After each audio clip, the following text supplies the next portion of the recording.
My guest today is Viren Shetty, the Executive Chairman of Narayana Health, India's largest integrated healthcare services provider with a market cap of about $3 billion. Why did you choose to give next few decades of your life to Narayana Health? I evaluated the options. I knew all the things I didn't want to do. With the limited opportunity set that was available to me, this presented the best options for me at 22, so I took it. Every time I ask myself, should I continue? Should I try and do something else? I still tell myself that there's so much more I could do with this platform, and so I stick around. You started in the maintenance department of the hospital. You could have been parachuted in a leadership role or on the driving seat from day one as well. There's nothing worse for an organization when you parachute a dumbass kid who doesn't know anything into an executive or a decision-making capacity. Today, analysts have sliced and diced Narayana Health in every possible way. Articles written about your high throughput, high efficiency model. But in early days, from the second hospital onward, how was the plumbing different? We were very clear that the company we're building will deal with all classes of society. That was imprinted into our DNA from very early on. Narayana was described by the Wall Street Journal as the Ford Motors of India. What was some of the operational, let's say, design choices that you make that were very different, which today helps you in actually giving a run for their money to even the chains which are 3x larger than you? Given a choice, I'd rather have the revenues. We also want to be 3x larger than where we are now. With a lot more effort from 2016 till now, we focused entirely on what are the drivers of our cost. We take out all the things that are not really required so that we're able to keep making money at lower and lower cost. Your ability to build a consistent pipeline of highly trained staff, does that become your competitive advantage? We would have never been able to scale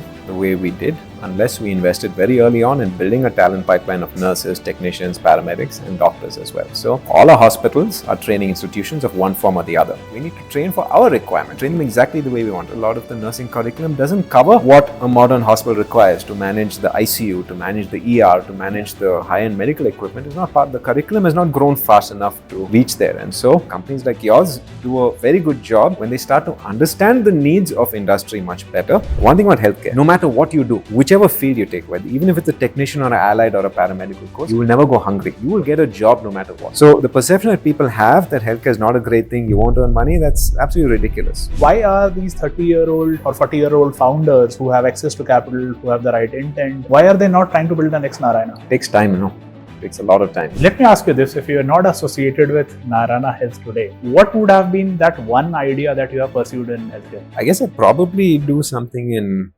maybe education. What you're doing is quite interesting. I will include this part in my next pitch. Hi viewers, I'm Vivek Sinha, the founder and CEO of Emversity, and I welcome you all to this healthcare-focused podcast series, The Prognosis. So the idea behind launching this podcast was to help create next generation of leaders for the healthcare industry. And we thought, what could be a better way to do this than let leaders of today groom leaders of tomorrow? So in each episode in the podcast, we'll be talking to a top CEO or an entrepreneur from the healthcare industry. So if you're an industry professional or a clinician or an entrepreneur building for the healthcare industry, then this podcast is for you. This podcast is brought to you by the Emversity team. We are a training and recruitment platform for the healthcare industry. We do two things in service of our mission, which is to address the global shortage of doctors, nurses, and allied healthcare workers. First, we run work-integrated degrees and diploma programs, which are curated along with the top healthcare companies and NAC A+ universities.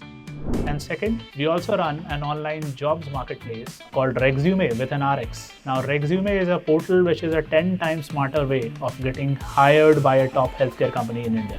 All right, let's dive right in. Welcome to another episode of The Prognosis. My guest today is Viren Shetty, the Executive Chairman of Narayana Health. It's India's largest integrated healthcare services provider with a market cap of about $3 billion. Now, Viren, Narayana Health is often considered synonymous with Dr. Shetty's personal brand and his own towering reputation as Padma Bhushan awardee, as the world's best cardiac surgeon, as the personal physician of Mother Teresa, at times overshadows everything else. So why don't you, for the benefit of our viewers, explain the span, the scale and the complexity of the organization that is Narayana Health? Sure. So first off, Dr. Shetty is still the executive chairman. We started out primarily with a mission, which is Dr. Shetty's personal mission. The reason that what we do is so synonymous with Dr. Shetty and His vision is that we've never deviated from that. There is no separation between what Dr. Shetty wants to achieve in society, in building a large healthcare organization, in making healthcare affordable, and what we do. So we started out very simply just doing heart surgeries, because that's all Dr. Shetty and his team knew how to do.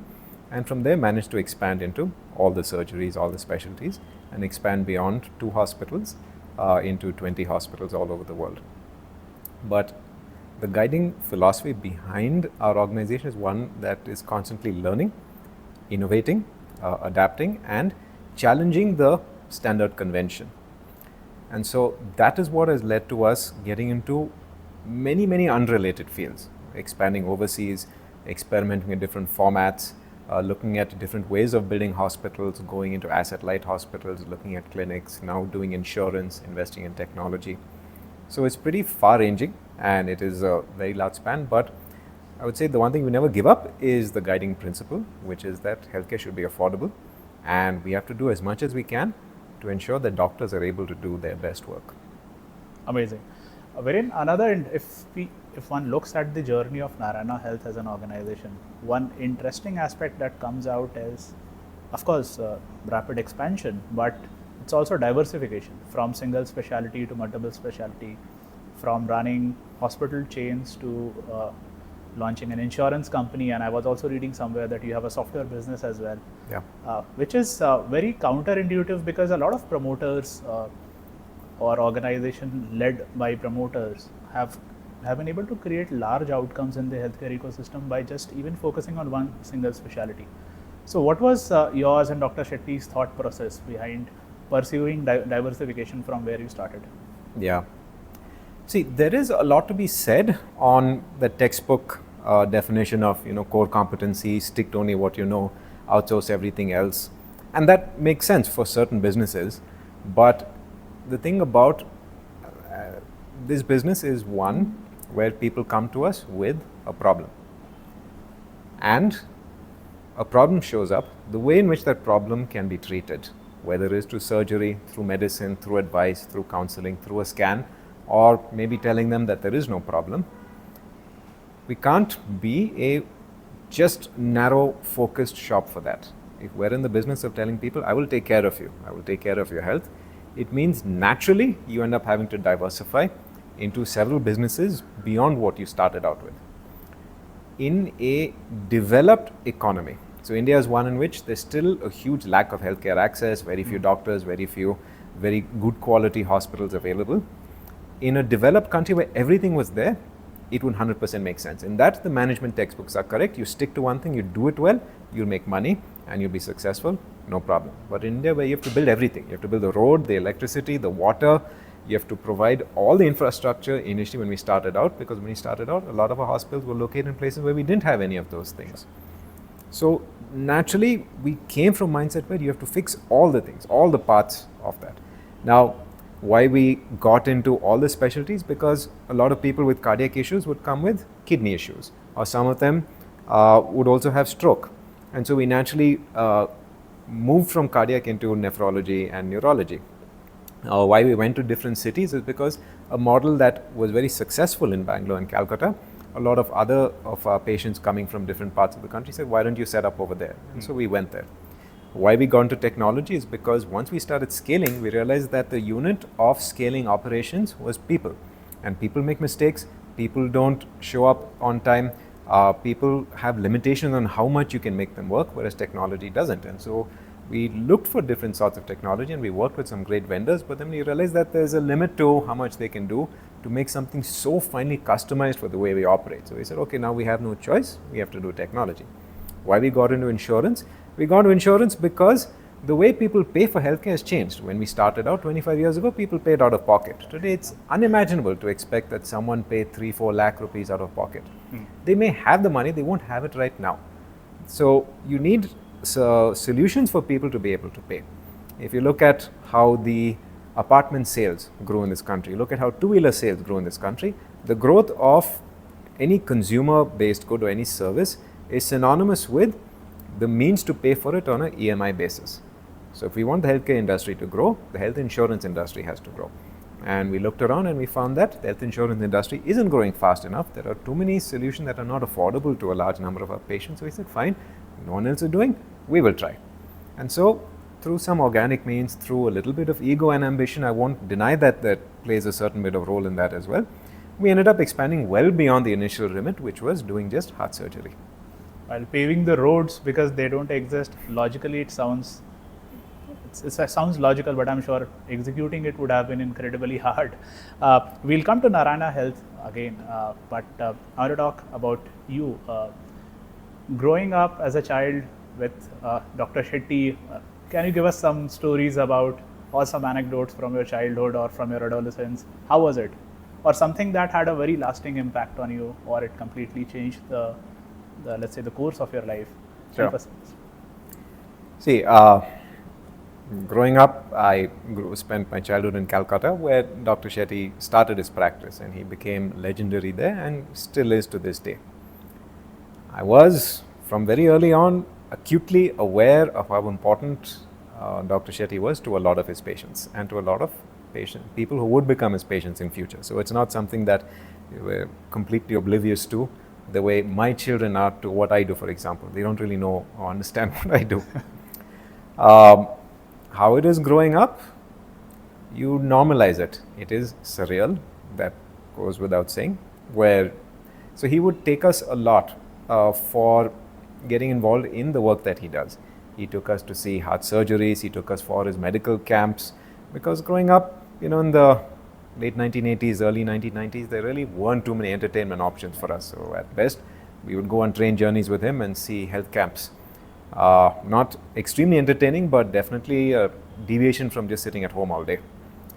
So I got a lot more respect for the work that he did. I knew for myself, I would never be able to do that. I had no interest in learning and studying medicine. I didn't want to become a doctor, but it definitely made me appreciate the scope of the problem and the scale of what he was doing. And so, growing up, it's a sort of a mix of awe, respect, and really being proud of all that he's done. So yes, it is something that it's not common for a lot of people to have to grow up doing, but in the end, it just becomes normalized. During my last conversation with you, you mentioned that you have always seen Dr. Shetty throughout his career taking 80 patients, 100 patients a day. How was, having a father with such incredible work ethic? What kind of, I would say, positive or pressure did it instill on you? So, to have, a father who leaves home 8 in the morning, and you don't see him, at best case scenario, you see him at 8 in the night, but more likely you don't see him at night. And I only have one father, so I said, okay, I guess this is how all fathers in the world are. As I grew up and I realized, no, actually a lot of people do come home early. They, come for school, report card picking up for their children, they attend the function. Then I realized that, okay, this is something that is very different. But the thing also is that, like I mentioned earlier about the sort of the scale of what he was doing and the respect that he had, I recognized why he had to work that hard, because when we first moved to Calcutta, we didn't have an apartment, and so we stayed in one of the unfinished wards of the hospital. And so whenever it was dinner time, my mother would say, go downstairs and call your father. And then I would go down, as a 6-year-old, go to his OPD. And the walk to his OPD would have on the corridor 20 people waiting, or 20 families waiting outside, each of them coming with 2 people. And then you see a bunch of people, and then I know what the answer is going to be. The answer is going to be, I'll come, give me 5 minutes. And then I go up and tell my mother, he said 5 minutes. And we both know that's not true. It's not 5 minutes. Now, that's just advice for you and anyone else. A doctor's 5 minutes is never 5 minutes. So the thing about the work ethic is that you realize that this is what it takes. You want to build something great in this country. Say what you want about a lot of the people who say work 80 hours, work 100 hours. It is a choice everyone makes. Yeah. You want to be extraordinary, you want to build something more than anything has ever built before. You want to achieve great things, you work hard. Yeah. But there's enough of respect I have for those who say, look, they want to create that balance in their lives and who want to say that I will work a more moderate pace, and that's fine as well. That's absolutely a legitimate way to live life, and I'm glad that in Indian society that the options exist for people to choose one or the other.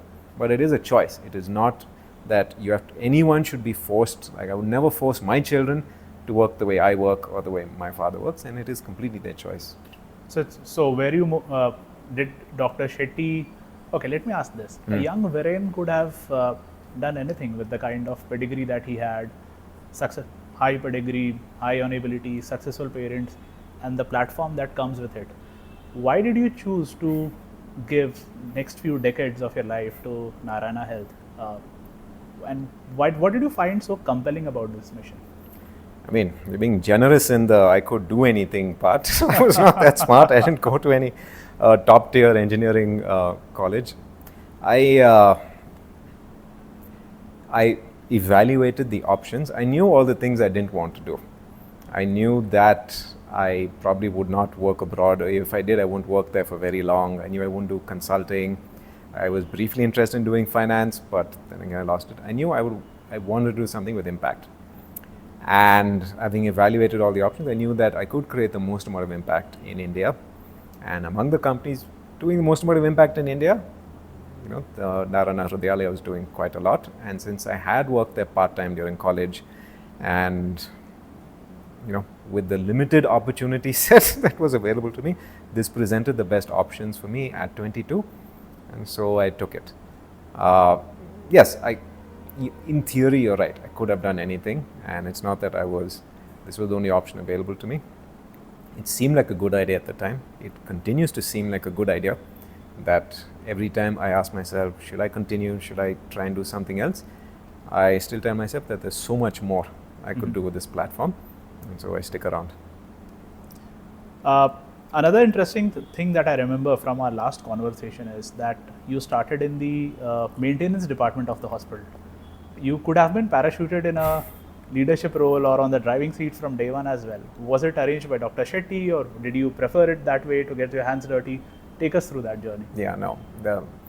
There's nothing worse for an organization when you parachute a dumbass kid who doesn't know anything into a executive or a decision-making capacity. It ruins an organization, and that's not the kind of organization we wanted to build. If any of us were to take on executive roles, we have to earn that right. Now, even that was not stated. It was just damn obvious that coming in, I didn't know anything about anything. And not that I knew much about maintenance. I was there because I was doing engineering, and maintenance sort of allied. It's the same. I didn't know medicine. I didn't know anything about management. I didn't know anything about finance. So there was no other position I could have been in. So yeah, I again defaulted into that. That was just a department where they said, okay, I guess you can add some value here, and that's what I did. And from there into construction, project management, and a lot of that, it came as a natural extension of that. But yeah, anything else that I moved beyond that, I sort of had to work towards it, making a lot of mistakes, but I was only good enough to build bathrooms starting out. And you joined the organization in 2012, when it was still a far more humbler organization, right? I worked part-time from second year engineering, 2004, joined full-time 2006, took a break from my MBA in 2012. 2012 was when I came back after MBA, and then I said, okay, engineering, all of that is done. I have MBA now. I'm good at management. When I started, I realized, no, actually, I'm very, very bad at management. And what was your footprint in 2004 when you first started? We just had the two hospitals in Bangalore and Calcutta, and the way it worked, see, these were private equity, pre-funding days. Everything we built was built through donations, through internal cash flows, and loans from the bank. And so the hospital was built with a very strong foundation. So that was the foresight of my grandfather and my uncle who built the hospital. They said, see, even though he's saying he just wants 100 beds, let's build it so that it can accommodate 1,000. So I had a foundation that could go up 7 stories. And so every time there was a little bit of money, you used to add a floor. They would add a floor. Not even the whole floor. They would add half a floor. And then we do half a floor. And by the time the half was finished, some patient who had some money would say, oh, I'm very happy what you do. Here's 1 crore rupees. And I remember talking to the finance manager at the time, who would be very sad every time 1 crore rupees came in, because what would happen is then he'll say, no, you don't understand. It's not just 1 crore. My father's going to go to the bank and borrow 2 crores against that 1 crore and finish a floor. So the scope at 2004 was that we were just building our buildings literally 1 floor at a time. Wow. We're just 1 Bangalore, 1 in Calcutta. So you have seen the company since its formative years, and you have been very, very actively involved as well. So let me ask you this. I mean, today analysts have sliced and diced Narayana Health in every possible way, and there are case studies about how you have been an outlier in the sense you have been able to deliver services at a very, very low cost. There have been articles written about your high throughput, high efficiency model. But in early days, from the second hospital onwards, how was the plumbing different? The way Dr. Shetty and you were building it, how were the ethos different? How were the nuts and bolts different? Today it may sound obvious to somebody who looks at the organization, but take us through that journey as it was getting built. Yeah, this is one thing I say the same thing at every finance conference that we have. Every year, a lot of our the people that we hire come in new as new accountants, and a lot of the seasoned finance professionals we have, they come in, and it's a whole new team and very enthusiastic people. And I tell them, I've been around long enough where we couldn't even make payroll at the end of the month. Like, that was the time I started. And so finance was just managed by this one retired bank. He was tipped to be the next MD of a PSU bank. He didn't get it. He was at the GM level. And after retirement, he came work for us. And he would maintain the accounts mostly in his head, sometimes in little chits of paper, and one very thick leather book. And then, I would sit with him sometimes when I had free time, and he would talk to me and he'd say, okay, fine, if I take 5 lakhs from here, if I borrow against that, if I delay this person's payment, that's how we'll be able to manage to pay salaries at the end of this month, and this vendor, maybe will delay. So back then, the ethos was always one of scarcity. We were very clear that the company we're building will deal with all classes of society. All classes of society. Now that is important to understand, because too often a lot of founders build companies for people like them. Yeah. And they build an entire problem statement on people like them. Whereas when you say I'm building a company for everyone, you have to understand that demographically India is mostly people earning $1 a day, maybe $2 a day by now. It's mostly that. They have no extra income.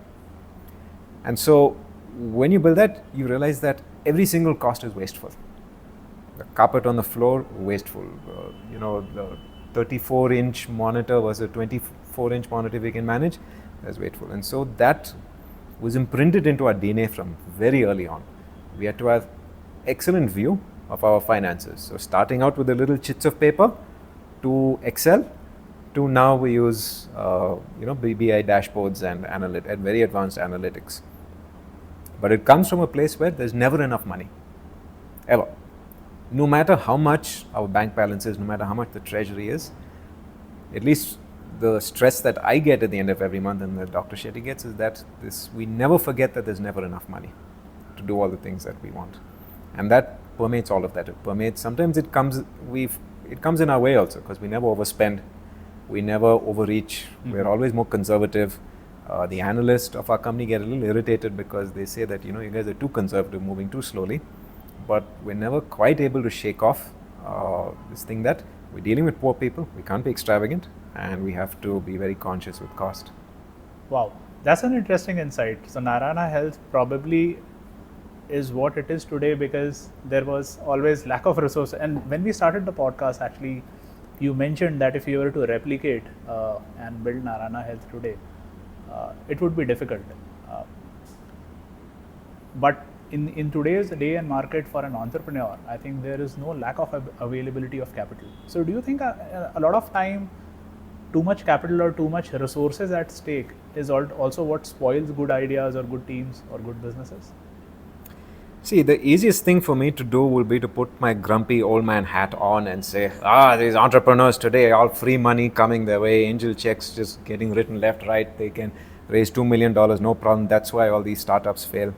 So that's the easiest thing in the world to say. But the truth is a little more nuanced. See, there's so much more opportunity set available now. There are not any shortage of driven entrepreneurs 25 years back than there are today. Narayana, the way we built it, the people it's meant to target, and the fact that we still have significant founder control and we were able to build it slowly in a more measured way and scale appropriately, that the starting conditions are very different. We won't be able to build the same sort of company. We'll build a different company. And having significant founder control allows you to control the trajectory and the destiny of the company. Like, in a way, yes. See, I think founders, even with limited equity, can control. See, it's not that your Steve Jobs and Elon Musk's and all of them have majority stake in there. Sure. It's a little bit of an Indian thing where I need to control all the shares. No.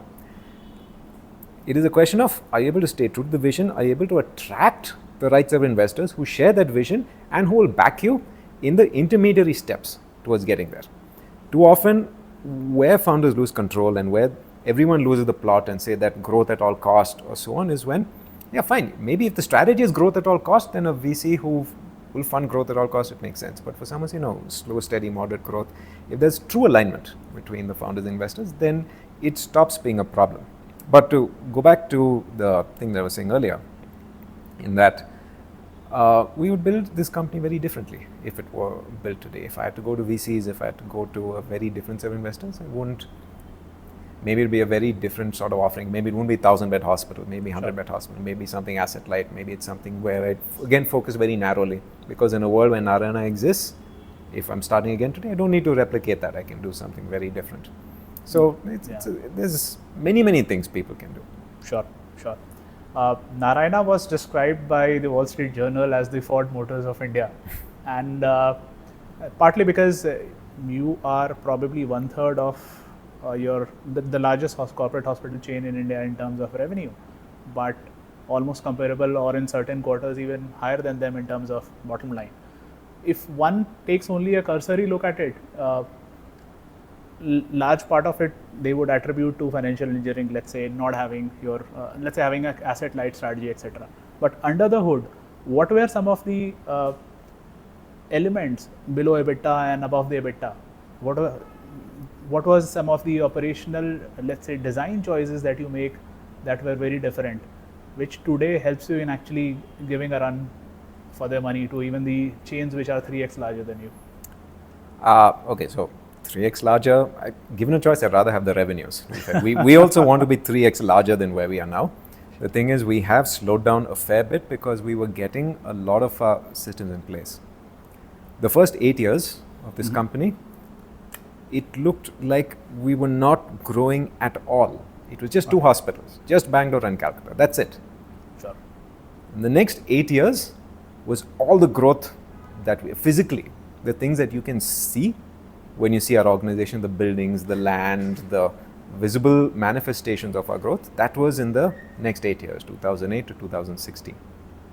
2016 we listed and then we stopped because we had to catch up to all that growth. Now, what is the reason for our success? Why have we been able to, create a comparable set of margin? And this is EBITDA. EBITDA is not real cash in hand. Cash in hand is very different, but EBITDA just gives you a sense. It's a good enough financial proxy for how well you're doing in terms of how well the cash is getting generated. So at half the average realization per patient, what someone going to I won't name the hospital, but you know which hospital those are. Yeah. We will charge about, our average patient pays half of what they would pay going somewhere else, but we can make the same margin. Why? Because from day one, but with a lot more effort from 2016 till now, we focused entirely on what are the drivers of our cost. All the medicines, all the equipment, what we get, the throughput, how every doctor's time is measured, how every OT is utilized, how the entire flow through the hospital, go to this room, go to that room, get discharged, this payment thing, this reception counter thing, all of that is subject to a tremendous amount of process engineering. So we eliminate waste, we take out all the things that are not really required so that we're able to keep making money at lower and lower cost. See, the success of all the brands who you can say have done more charity than the most charitable companies in this country. Bata for being able to give even the poorest kids in India shoes. Yeah. When my father grew up, he said not everyone had shoes. Airtel or Reliance for giving everyone the ability to have cell phone at a price where in the West they can only dream of making calls and having 5G at the price Indians have, because they said I'll create a business model that makes money at very low ticket price. Sure. And that is what inspires us.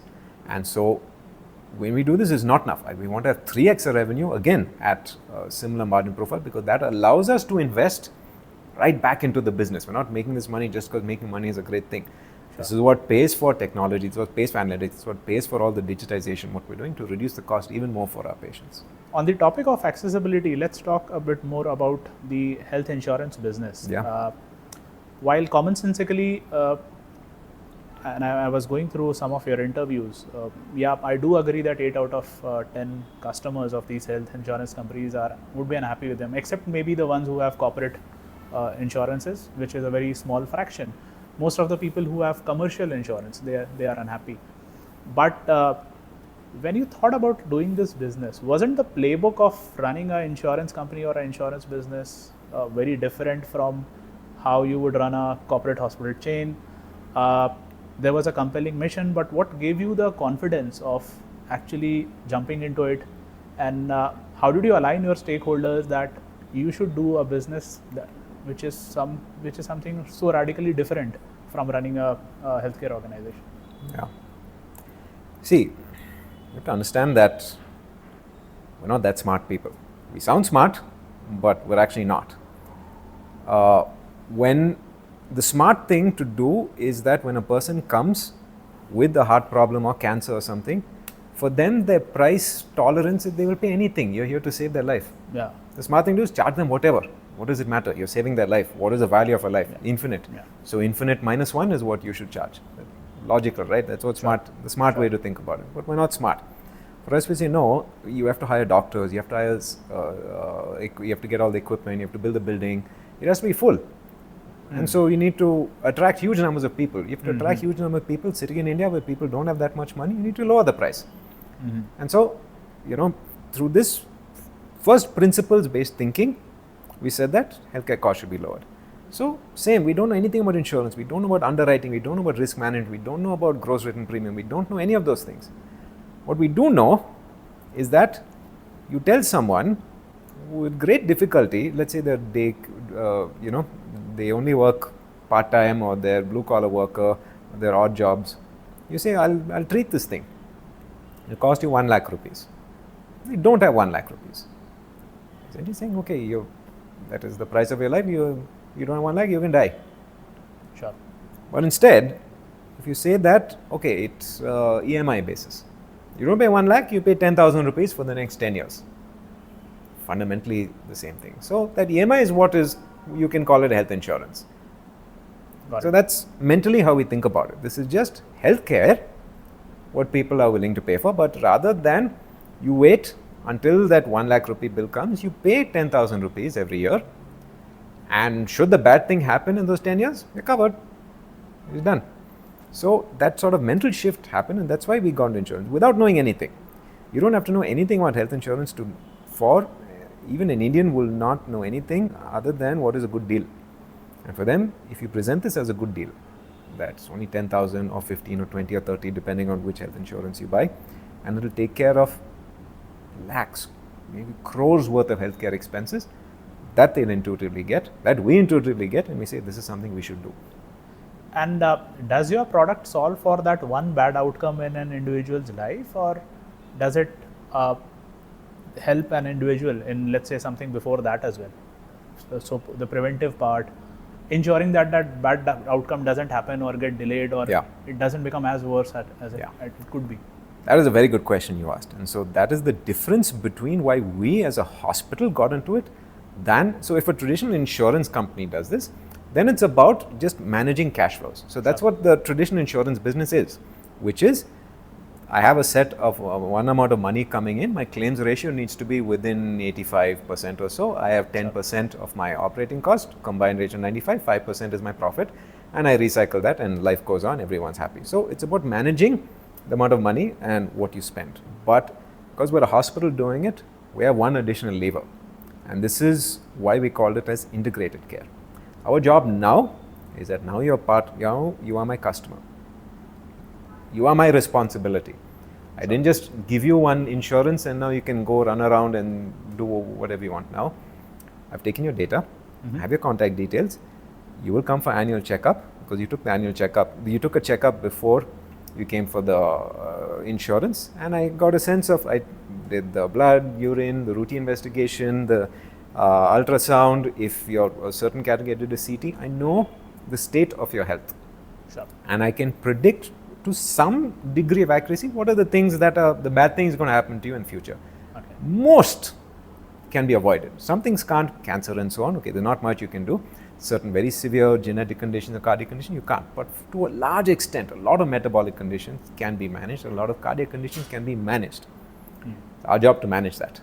And so for the next 10 years, it's not just a wall between us where we don't interact or talk with each other than once a year when I say, give me money. I will be a constant presence in the life of our subscribers and gently nudging, gently hinting, gently messaging, or coming and saying that, why don't you do this? Why don't you change this diet? We can give you this consultation. We can send someone to your house to draw the sample and be more active in your healthcare journey. Got it. If one only looks at the acute diseases part, then probably a hospital becoming the insurers, the incentive would be misaligned, right? Because then if there's, let's say, the third party insurer, then hospital is not incentivized to cut costs. But if the hospital is the insurer themselves, there's probably incentives are misaligned. But if you bake in the preventive part, then incentives are properly aligned with the hospital incentives with the patient. I mean, is that a fair assessment? That's a fair, that's the PhD level fair assessment. But I'm saying even at a more basic level, what is someone paying for when they pay for insurance? You pay for healthcare. You don't pay for surgery. Surgery is once, and I'll never get sick. Doesn't everyone walk around thinking that? It doesn't matter how many generations of your family died of heart attack, you as average person will walk around thinking, I'll never get a heart attack. Nobody thinks of that. They think of healthcare. And so, a simpler way to explain it to a lot of the people is that this is what you paid me for. You paid me for the checkup, you paid me to see the doctor, you paid me for the medicine. This is all part of that journey. By the way, on that note, Viren, on the preventive care note, why are we culturally different compared to other countries? Is it because, why don't Indians as a race, why don't we invest on preventive healthcare as much? Is it because of access? Is it because insurance doesn't cover it? Or is it because in general we are healthier than average 30 or 40-year-old American? What do you see as the trend? No, it's nothing. We're not different. We are the same. We are all humans. All humans do not think of second or third order consequences. The diabetes is in the future. The gulab jamun is in my bowl. Okay? Nobody in the right mind. Your brain, your wiring, the way in which we are structured as people is one which the short-term gratification will always outweigh the long-term consequences. So, prevention, yes. There is a limited set of very motivated Silicon Valley inspired founders who will wear the activity band and will do 10K every Sunday and will go for triathlon. Like, that is such an outlier. The people who can reverse diabetes, the people who can just through sheer power of will control them. No, that's not typical. Typical is, what is the most ordered food item on Swiggy? Some biryani or something, right? That is who we are. Yeah. It's fine. Okay? You should be able to have both. Now, not too much biryani, not too much gulab jamun. It should be managed as long as you say that at least some amount of agency I'll give to someone else to help me control this. So when it becomes overboard. So that's, the Indians are not, we are the same as everyone else with the rising income levels. We have access to a very sad diet. It's literally called SAD, Standard American Diet, which means processed food or so on. We shouldn't be eating that, but can't help. There's too many ads pushing you on your apps are always telling you, oh, order this, order that. Deactivate all of that. But at least we'll say, fine, we will be there on the other side to caution you when things are going too wrong. There is an interesting statistics that you gave the last time we met. I may get the numbers wrong, but apparently in India you said that if 100 people are walking into a hospital, 70 of them are literally they come when there's no other choice left for them, versus in other advanced geography the ratio is opposite, right? Can you just throw some light on that? See, that I would say is more to do with the economic circumstances also. The thing is, most of us don't have disposable income. Most Indians will delay knee pain or something. You'll wait as long as it is manageable, you will deal with it. You don't really understand the suffering of your arteries until your heart stops working. You won't really understand how bad your kidney or your liver is until you start seeing blood or things start happening. So, it's not an education thing. It's more about, there's a cascading set of things. I worry about my job, worry about driving to work, worry about my kids' education. Our personal health and our personal journeys always tend to take a back seat. And so that's why Indians tend to delay surgeries until it's too late. The problem with that is that it becomes too expensive. Way more expensive than it should. Whereas in Western countries where it's all covered, then you get to be more proactive. Your lives are also a lot more easier. You get to drive yourself to the hospital. You get time off from work, which allows you to go and get the checkups. The access to clinics and good quality healthcare is a lot easier because you don't need to go too far. So people tend to come at lower levels of acuity relative to India. So which is actually punishing. We are the poorer country, but on adjusted for purchasing power, we're spending more on healthcare. They are on an absolute basis in the West, they are spending more. But that's also because their incomes are so much higher. So on an adjusted basis, they're spending less. Sure. In your health and insurance business, do you intend to include other hospitals or chains also in the network, or will it be exclusive to Narayana? Yeah. So we are starting out with this thing called a narrow network. A narrow network means it will just be within our network, but gradually we will start opening it up. See, we're just starting it out in Bangalore and Mysore for now. And we want to get a lot of the foundational things right. Okay. So we are very strict about who we sell the policy to. We're very strict about the protocol that have to be set up. And we're very strict about the steps we need to take to keep our patients healthy. As it scales, we will start working again with like-minded organizations, with like-minded hospitals who share our passion for keeping patients healthy out of the hospital, and who will be aligned also that ours is an insurance program that's a little more affordable and low cost than most other plans out there. And so it may not appeal to all hospitals, may not appeal to all consumers of health insurance. For that, the normal route is always open. But for a certain value-conscious, health-conscious set of buyers, if we can align well with other hospitals, that's what we want to offer. So you are not looking at expanding it rapidly before you get it right? I don't think any business should be expanded rapidly till you get the fundamentals right. I mean, that is the quick road to absolute doom. See, because insurance, as much as I'm simplifying it, insurance is the business of taking unknown risk. Yeah. And so it can really blow up in your face if you end up doing very bad underwriting, which is allowing too many sick people in, or if you face an inordinate number of claims. That is the end of this entire company. Viren, Narayana has been able to crack a low-cost delivery model. Why don't we see more number of Narayana hospitals in smaller cities? I mean, 70% of your capacity is in large metros. And I do understand the average revenue per bed part, but will the lower capex and lower cost structure not offset for it? See, hospitals like what we've built that are fully regulated, fully compliant with all the local and even international regulations. We are Joint Commission enterprise accredited, which means our hospitals are working on the standard of anything in the West. Today, the cost structure to replicate that in a small town is not, even we can't do it. Got it. Our small town hospitals, the ones we run in Jamshedpur, Guwahati, Mysore, operate at relatively lower levels of profitability compared to other hospitals in small town. Now, there are low cost, affordable hospitals in tier 2 towns, tier 3 towns also. They are the nursing homes, they are the single doctor specialty. They are able to do it because they run in a much more constrained environment. They're not fully compliant.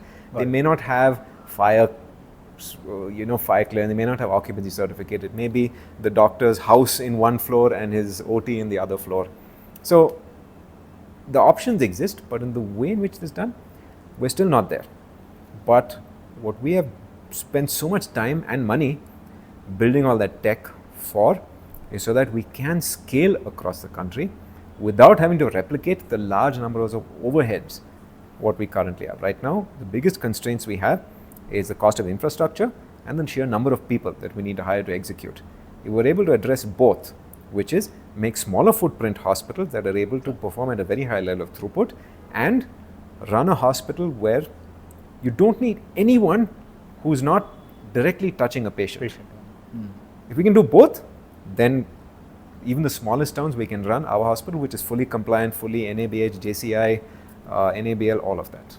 I think the demand for somebody like you already exists. So you mentioned Jamshedpur. I belong to Jamshedpur. Last year, one of my relatives came all the way from Jamshedpur to Bangalore to get treated by Dr. Devi Shetty. So I think, and I'm assuming a lot of your patients would also come from upcountry, these small areas, right? So is that something that in the next decade you will be looking at? Let's say having a smaller modular hospital, smaller module for these smaller towns and cities? I'm very sad that you don't know we have a hospital in Jamshedpur.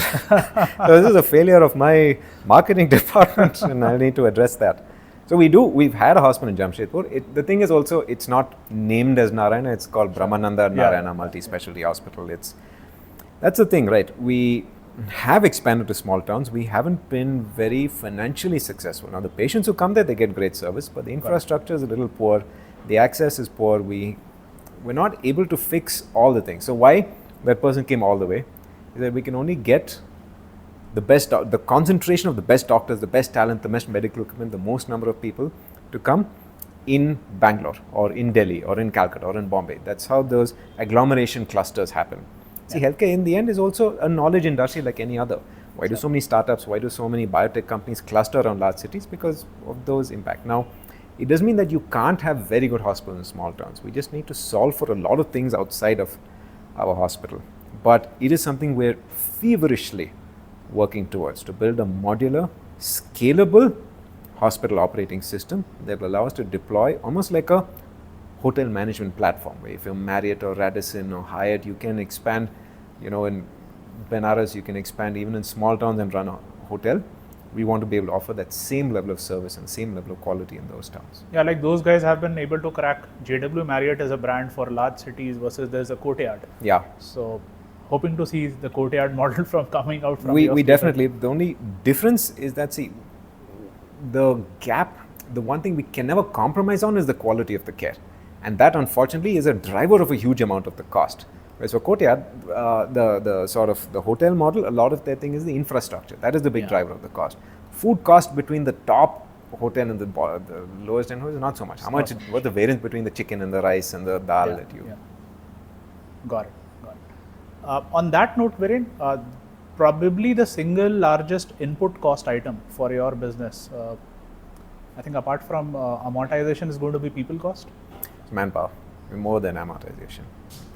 Manpower is the largest cost line item. It's the largest cost item. It is the largest growing cost item and will become, in the West, it's 65% of all your expenses. Wow. So in that context, does your business also not depend on, especially as you expand and become a multi-city player, probably multi-configurations as well, your ability to build a consistent pipeline of highly trained staff, therapists, doctors, caregivers, nurses, etc., does that become your competitive advantage? And if yes, then what are you doing differently compared to, let's say, a single unit hospital or other corporate chains? Yeah. So we would have never been able to scale the way we did unless we invested very early on in building a talent pipeline of nurses, technicians, paramedics, and doctors as well. So all our hospitals are training institutions of one form or the other. The smaller hospitals only train paramedics. The larger hospitals train even super specialist doctors. So that's been crucial. Like no hospital, not just us, any hospital of scale cannot get to that level unless they invest significantly in training clinicians. So what we need to do going forward is even more of that at scale, because it's not enough that there are a large number of medical colleges in the world. It's that we need to train for our requirement. We need to train nurses to fit the needs of our hospital and train them exactly the way we want. A lot of the nursing curriculum doesn't cover what a modern hospital requires to manage the ICU, to manage the ER, to manage the high-end medical equipment. It's not part, the curriculum has not grown fast enough to reach there. And so, companies like yours do a very good job when they start to understand the needs of industry much better and start to say that this is the curriculum and it's good enough. This much is gap. And we need to sit and address the gaps because there are enough hours in a day. I was a student also and I knew how much free time I had. And if I were trained to be more industry ready, maybe I'd have more job options when I graduated. Yeah, and the issue here becomes that credentialing is not a signal for actual skills. For example, if you hire an NCLEX pass nurse in the US, you can be reasonably sure that she knows her job. But if you hire a nurse having a 4-year BSc in nursing, probably the nurse would not have ever seen a patient. Would never touched a patient, seen a patient, maybe not even been inside or close to the hospital, just all day mugging the textbook. Yeah, so and I think this also, and you know it better than anyone else, because like healthcare, even in education, making money is considered to be taboo. In fact, we have gone, as a nation, we have gone one step ahead and mandated that you can't make money in education, especially in higher education. Do you think it creates a disincentive for the players in that space to actually stay competitive? For example, you run a for-profit organization, you have competitors, you have market pressures, but if you were to run a higher educational institute, once you have invested the capex, sort of you are also protected by monopoly, because there are only a fewer number of universities or colleges who will get the license to operate their business, and then you are a lot of people won't come in this sector because it is supposed to be non-profit, and you can't make money in a straightforward way. If you have to make money, you have to do something else. Do you think that so disincentivizes a stronger education pipeline in some manner? See, speaking for us, I'm never ashamed of the money we make, because we do everything possible to deserve it. Sure. The only time it is sinful, unlawful, illegal, frowned upon, bad PR is if you're making money selling a bad product, selling something that catches fire, selling something that could be fraudulent, or selling something that customers not, when they get the thing, they say, hey, this was not worth the money I spent. That is wrong. Whether you're non-profit, for-profit, it should not be a practice that society allows. Making money is inherently nothing wrong with it. You go to the most ancient textbooks in any culture, there's nothing they say there's anything wrong about making money, but they say there's wrong about cheating. Now, to the more important point you raised about for-profit versus non-profit, you're right, 100%, because the minute you say the structure of education has been designed around a non-profit, you add hurdle. So the one big hurdle is that you cannot attract investment, you can't attract venture. So people end up creating all these sort of convoluted routes, and then they say, no, we'll actually create a consultancy company and that will offer services here, and then there'll be some revenue share with that. It doesn't mean that it doesn't happen. You can create a good, legitimate business around providing healthcare, providing education, providing any service. You have to allow all models to exist. I think the gap that exists in our country is that you should allow both to exist. You shouldn't say there's only one. There was a time even healthcare organizations were all non-profit. It was Apollo was one of the first people to go, and this was in Indira Gandhi's time, and they said, see, I want to create a for-profit, I need to attract investments, I need to be listed in the stock market. And so they said, fine, we'll allow this. And that opened the gateway to India being one of the largest providers of healthcare to not just Indians, to people from all over the world. We can do the same in education, because what is the raw material of education is people. And we generate 28 million people, 28 million babies born every year. So we could be the education capital of the world, because Indians, one, we love teaching, we love talking, we love lecturing, we love education, we love to learn. So I would say that it's not for me to guide policy one way or the other, but you should allow all formats to exist. Now, it doesn't mean that you cannot build a business. It's disincentivizing, yes, disheartening, definitely. There are ways around it. And even for us as a for-profit company, we found ways around doing the training part for our nurses, for all of that, by creating a separate entity. But it would be so much easier if this were just said, fine, forget it. You charge what you want, let the market decide what the price has to be. Those who want to charge too much money, you attract only rich kids. Those who charge more reasonable rates for education, you attract the middle class kids. And those who offer it for free will attract the very poor kids. Or maybe the same school can offer all three. There's no reason to have a one-size-fits-all. And you talked about your internal program. So when you do human capital development internally, do you only optimize for imparting or improving actual skills, or do you also take into fact that they need to be credentialed as well? Do you also give them the stamps? Yeah, so for the nursing, for the paramedic, it's all licensed according to whichever university we're a part of. If it's doctors, it's DNB. See, whatever it is, in the end, everyone wants the chap. Yeah. Right? If you're really dishonest as a student, all you want is the chap. You don't want all the things required to earn the chap. And so those are the bunkers. Those are the ones who are just doing bare minimum. Those anyway will not come to our colleges. Sure. We make them work. We make them work in the OT, make them work in the ward, make them work in the ICU. They're doing work from second year onwards. And so they become so much better at the job when they graduate. So an employer looking at it on both sides, all you get is a piece of paper. Chap is there on both, fine. Prima facie, it seems right. But that's not a way to build a sustainable business. You want to develop a reputation, you provide real world skills and give them real world experience. The book, you forget the book 4 years or 5 years after graduating. You forget all of that. The only thing you know is your skills. And wherein the common perception is that healthcare doesn't pay as much. So if human capital is let's say the most important input in your organization, why don't, or let's say in healthcare industry in general, why don't the salaries go up? So I keep on hearing there's a massive demand supply mismatch. Hospitals are not able to hire quality nurses. They are losing nurses to Kerala, nurses to GCC and the UK. Why don't the salaries go up? Okay, let me put another way.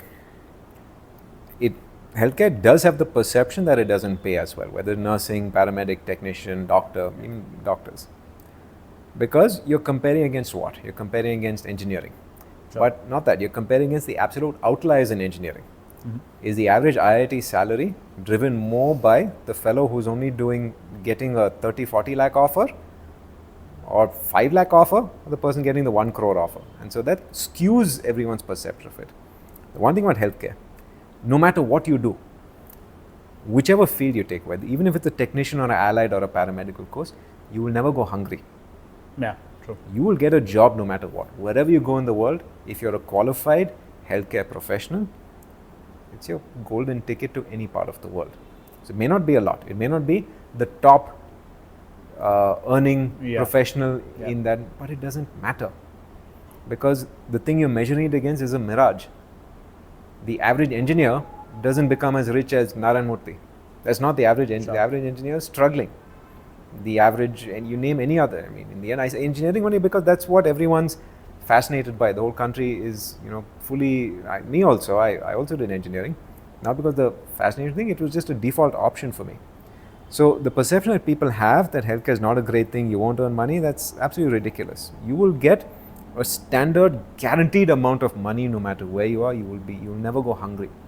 Now, whatever you could have done extra above that, that is on your own hard work, that is your luck, your circumstances, where you work. You get the right jobs and you work good enough, you will get to that upper echelon of whichever field you got to. But that is on you as a professional. So this perception that the hospitals pay what they can, because if you're doing on average, for average performance, you get the average salary. Sure. Outlier performance, get the outlier salary, but that is on the individual to come in. So hospitals, what are they doing to improve the salary? It's just productivity linked. In the end, when if you see 2 patients a day versus 10 patients a day, if you're handling 1 ward or you're handling an entire ward, that depends on how much development happens in the time that you spend in your career. So those are standard things that all organizations do to boost up the career of the earning capacity of the people they hire. Yeah, there's the opposite perception as well. So when we talk to a lot of professionals, clinicians and students who are aspiring to be healthcare professionals, a common feedback that comes to us is the memory of job losses and COVID is still very fresh in people's mind. Yeah. So a constant theme that we keep on hearing is that healthcare is the only sector which did not fire people. And couldn't fire people. We couldn't hire people fast enough during COVID. Great. And this will be the case forever. See, the thing about, it's not just India, right? Even though we're a growing, rapidly aging population with tremendous healthcare needs, it is even more so in the West. Yeah. And their populations are declining. Their average age is going up. They simply do not generate enough caregivers, which is all, doctors, nurses, paramedics, in their own population. They have no choice but to get from countries like ours. Yeah. And India will be the place they will get them from, because we speak the language, we work hard, and so you will have tremendous opportunities even outside of India if you invest in the right skills, learn English properly or whichever language in the country you want to emigrate to, and be able to do that. So it's not just having a stable job. You can have a great career trajectory by working in healthcare or even allied healthcare. Let's talk about the activity in the industry, Viren. There's a gold rush going on because of the increasing interest of the private equity players in the healthcare industry, more so in the last 4 or 5 years. How much of this do you think is froth, or or do you think it is the fundamentals justify companies, let's say individual hospitals trading at 50-60 times EBITDA? What's your take on this? See, it's been 8 years since my last conversation with private equity.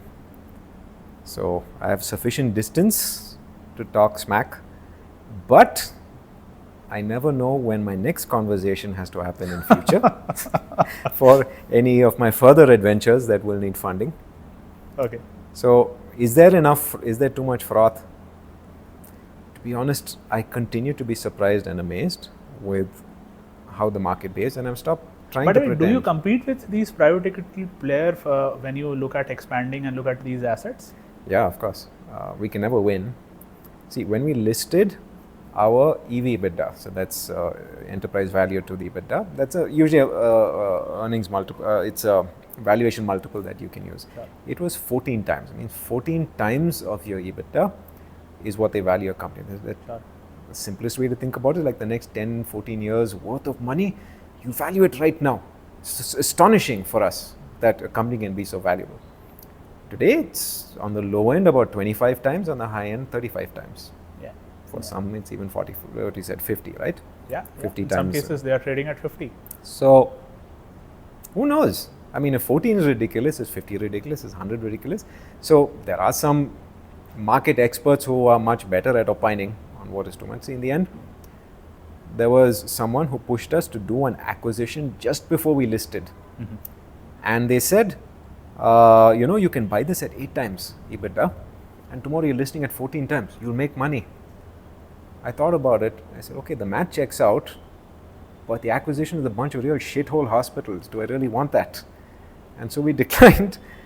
We gave up the opportunity to make a fair bit of money in that process and really boost our valuation. But I think in the end, it would have been self-defeating because it would have led to a lot of bad incentives. So let's say, if the valuation being pumped up on the greater fool theory, which is I buy the stock at 50, I'll sell it at 75. But in order to do that, it leads to a lot of bad things happening in the industry where prices to the customer go out of hand, asset price gets ballooned, it becomes too expensive, then yes, then it's a bubble that deserves to burst. Sure. But if they're legitimately earning that money, purely on the, so Nvidia is trading at, I don't know how many ever hundreds of thousands of times. Actually, no, Nvidia's earnings have actually grown into their valuation. So they are making that money. So I'd say whatever valuation Nvidia has, they earn it legitimately. So all I can say in the frothy is, okay, are they doing the right things to justify that? Will they keep growing at that rate to justify? Great, sure. If it's not 50 years worth of steady state earnings at 50x, it is 10 years at some 20% year-on-year growth rate. Sure, why not? Let me ask you another controversial question, which you can either skip or we will edit it in the post-edit. Yeah. So there's also growing concerns about foreign capital owning the entire healthcare, let's say, or at least the private healthcare sector. You, Dr. Devi Shetty, you guys are opinion makers in the when it comes to the healthcare industry. Do you think these concerns are valid? Yeah, but what's the concern, right? In the end, that's an investor. What does it matter where the money comes from? So it's more sort of a nationalistic concern that we are getting, too much exposed to US capital. See, in public markets, yes, too much, the flood of hot money.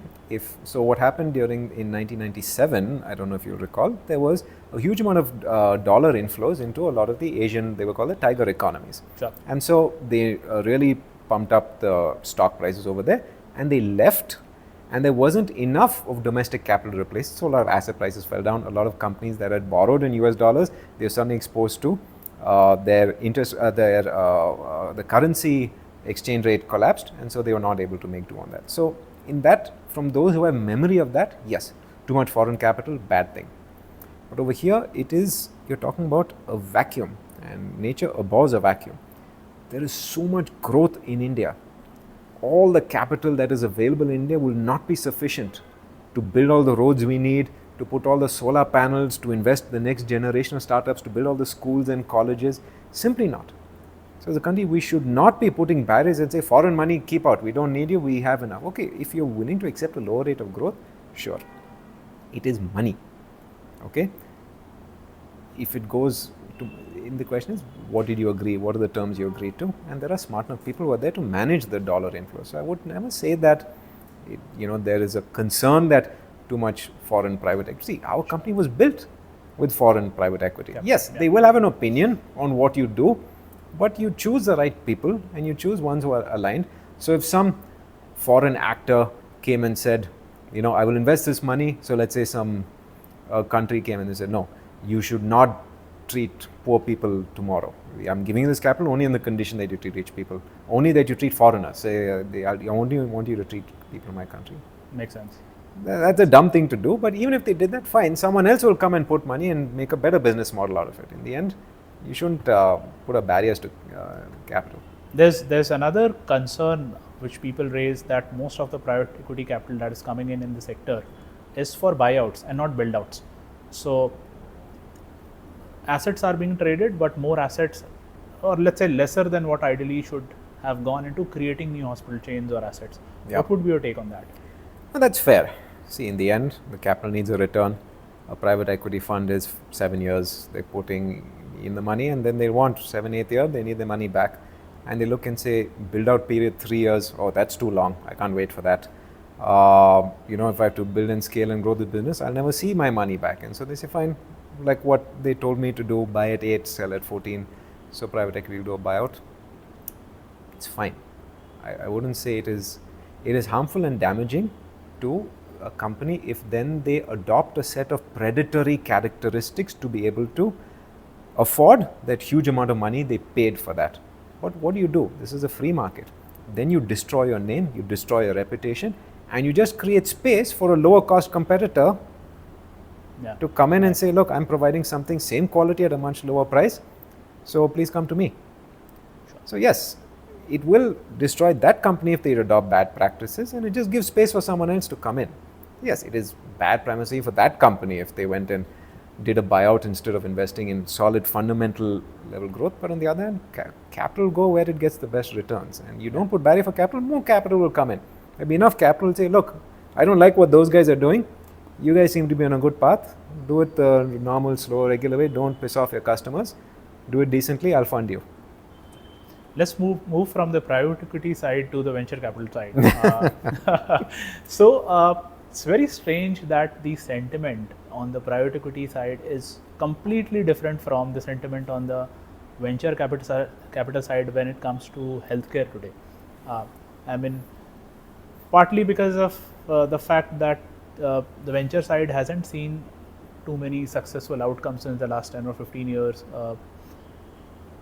What else is the reason? You were involved with a lot of startups yourself until some time ago. What's your take on this? Why don't you share your thoughts on it? One thing I'm clear, I'll never become a VC investor. The few investments I have done are friends, people who I thought, these kids, they're doing something noble, let me help out. And not that I invest a huge amount of capital. This is just something I did as a hobby. I don't have time to do this anymore. I enjoy the silliness of it. Right? Everything in life has to be so serious otherwise that you show. So when we did our private equity, I was part of the team that was there creating the business models, and we had to get very solid projections, and then we had to go and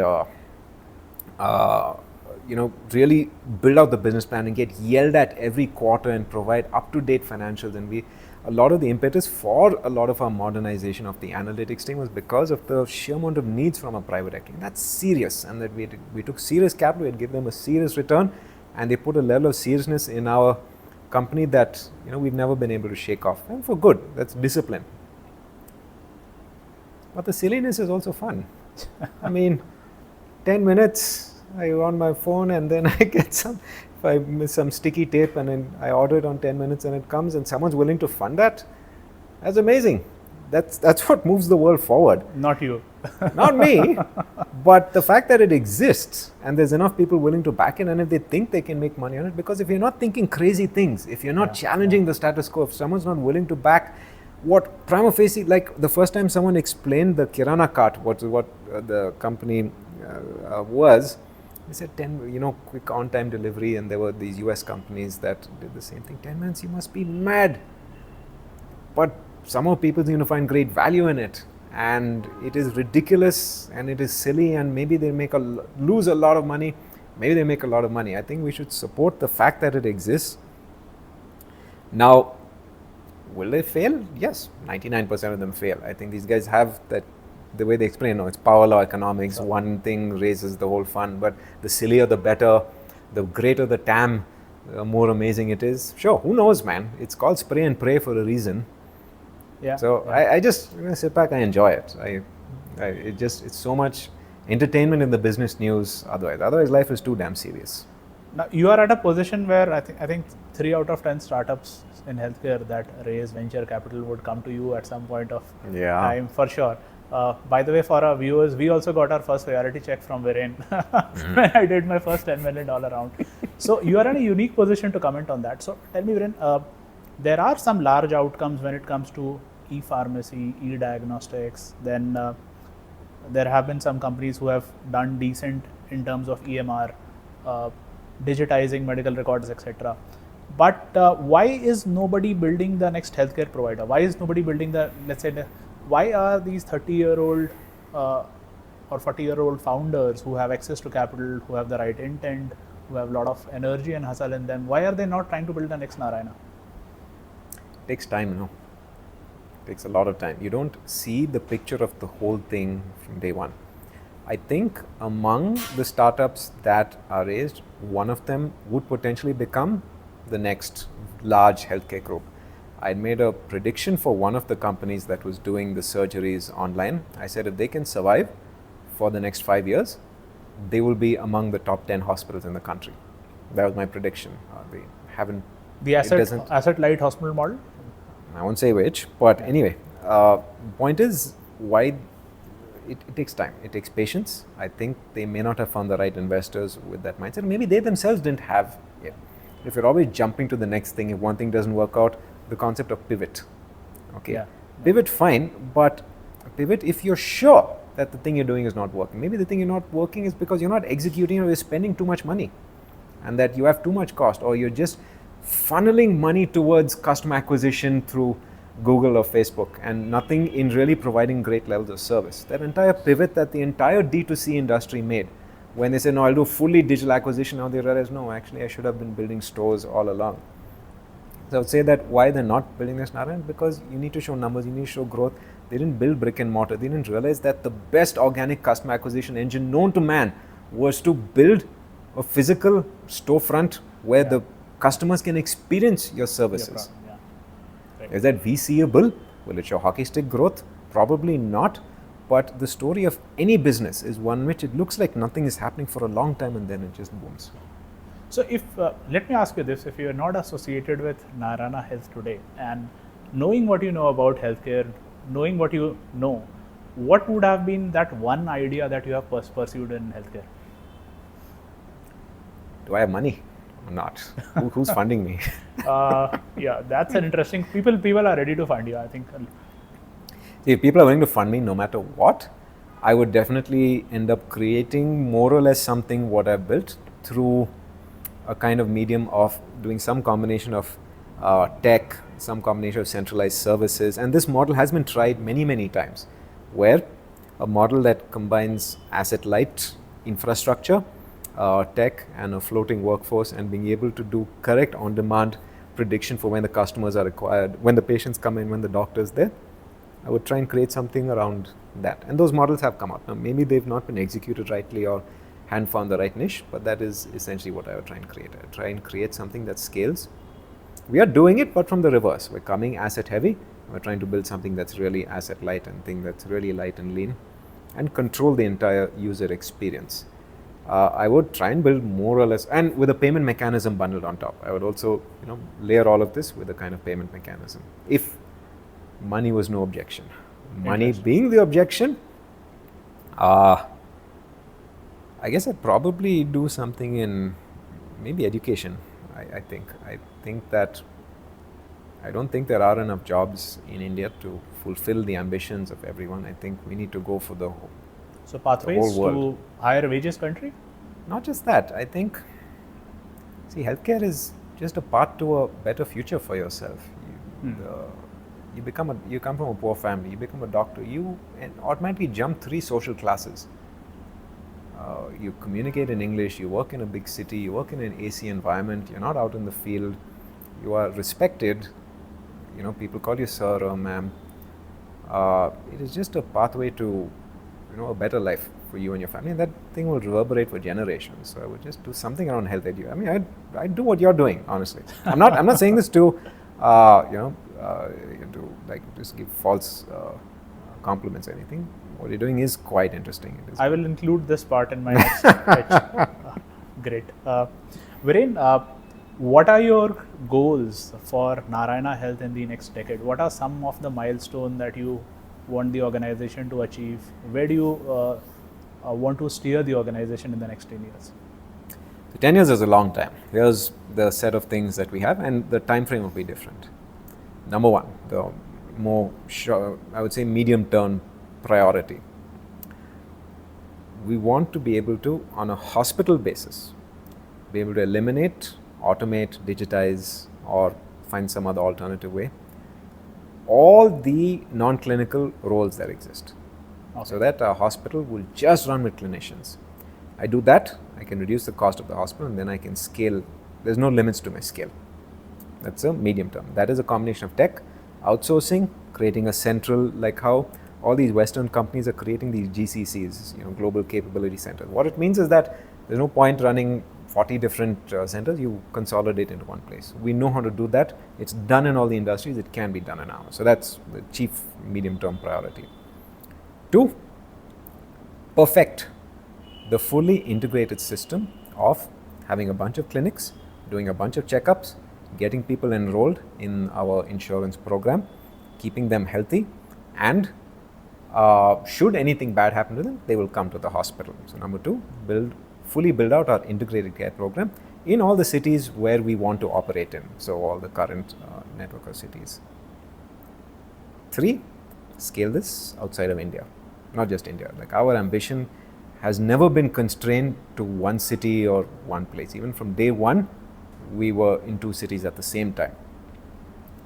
We will not be happy unless we're a large global company. So in 10 years, definitely the same model, which is very light on the operating systems, running in central operations, strict control, very low cost, very affordable, high quality, combined with insurance, that the patient, the person who's paying feels that everything is taken care of. I don't need to worry about that. And this you want to scale across the world. So basically you will double down on your already playbook of removing inefficiencies through technology and their intervention, and of course geographic expansion. Will your model be more suitable for any geography like India, where the responsibility of delivering healthcare does not solely lie with the public enterprise, but there's active private enterprise participation as well? Well, yes, but wherever you go in the world, healthcare as this thing that is solely provided only by the government is starting to fray. The problem is that modern healthcare organizations are just like modern organizations. The sheer pace of change is dizzying. The huge amount of work you have to invest in analytics. You need to start understanding the role that AI will play, the technology that you have to put in, and not just the computers and the AI and so on, the technology in terms of the medical technology.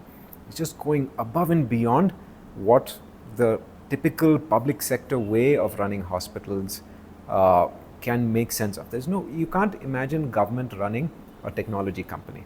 In most parts of the world, government does not run telecom, they don't run auto companies. There is a private sector. Why private sector? This private sector holds it accountable. So even around the world, we see that a lot more government will work with the private sector. It's definitely because our DNA is from India.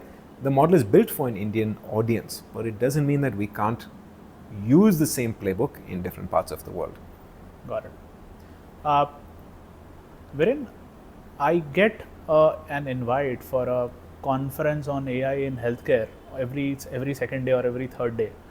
How much of, I mean, there has been a lot of discussion about how AI is going to completely reshape the way healthcare delivery happens. How much of you have actually seen it happening on the ground? See, you replace the word AI with blockchain or digitization or internet, and it's just going back in time. The same thing. Will internet completely transform healthcare? Will digitization completely transform? Will blockchain? AI will completely transform healthcare, yes. Not tomorrow, not 5 years, not 10 years, maybe not even 20 years from now. 20 years from now, most of healthcare will still be recognizable to you as it is now. The role it will play is when it is shepherded by people in the healthcare industry who understand it best and who don't rely purely on technologists who never run a hospital to say that I will create an AI doctor and you won't need to visit a doctor. Okay, fine, great. If you can do it, good for you. A lot of people have tried. Be another. There will still be the role for AI, just like okay, so again, I'm not a technologist, so my lacuna in this will be very evident from the words I'm about to say next. It's a digital assistant. It's a fancy calendaring tool. It is a thing that gives me faster reminders on all my data that, okay, today these are the tasks that are most important. If in my supply chain, it will tell me these are the medicine that will be stocked out in the next 3 days. That's all it is. It's just a very, very sophisticated program, but you have to program it. It's not going to do anything on its own. It's not some smart person I got and it acts like God and solves all my problems for me. There's huge amount of work every organization needs to do to put into feed it good data, feed it good process, create a good system for you to understand and interpret whatever it's spitting out and to stress test it. So that's hard work. It's not going to solve anything on its own. That's why people get it wrong. So the AI conference, yes, hype is worth it. Don't ignore the hard work that's required. Interesting. I'll come to my final question, Viren. Now I know Dr. Shetty is a 70-year-old man with the stamina of a 30-year-old man, but sometime in the next decade, there will be a time when he lets you slip in his shoes, and you are already at the helm when it comes to operating the org, but also from the perspective of being an inspiration and a guiding light to thousands of people inside Narayana and also to the industry in general. What is one advice that he would give you as you transition into this new role in the coming years? It won't be any new advice. Dr. Shetty is full of advice for all of us, not just for me. But a couple of his favorite things that he says, number one, always make sure you sleep well at night. Okay, that means do anything illegal, do anything that will make your conscience guilty, do something to be proud of, do your best work, don't half-ass anything. So that's the over-encompassing advice behind doing things, to sleep well at night. That's first and foremost. Beyond that, it is whatever we do, it has to benefit the most number of people. So that he modified a little bit from what Mahatma Gandhi used to say. So essentially, the business model that we do, does it benefit the poor? Does it scale fast? Does it adapt to a global audience? Is it sufficiently bold and audacious enough? He would have never built this organization if it was just going to be the 2 hospitals he started out with. It's sort of like the story of the foundation of that hospital. He said 100 beds, but he kept the foundation for 1,000. He had to spend more money up front, but always he knew that one day it will be 1,000 beds in that one building where he operates. So it has to be bold, sufficiently audacious. So I would say that as I don't think my father will ever retire. Like, he's still very energetic, still does surgeries, still does a lot of work. And it's also likely that I may quit before he does. The thing is that the advice that we give all the people that work for us is to keep reminding them why we're here. We're here to make a difference. We're here to give healthcare to all sorts of people. And everything we do is in service of that. If we're not achieving that, we don't do it. Amazing. Thank you for being super candid on the podcast, Viren. I totally love doing this. Thank you for coming. Thanks, Vivek.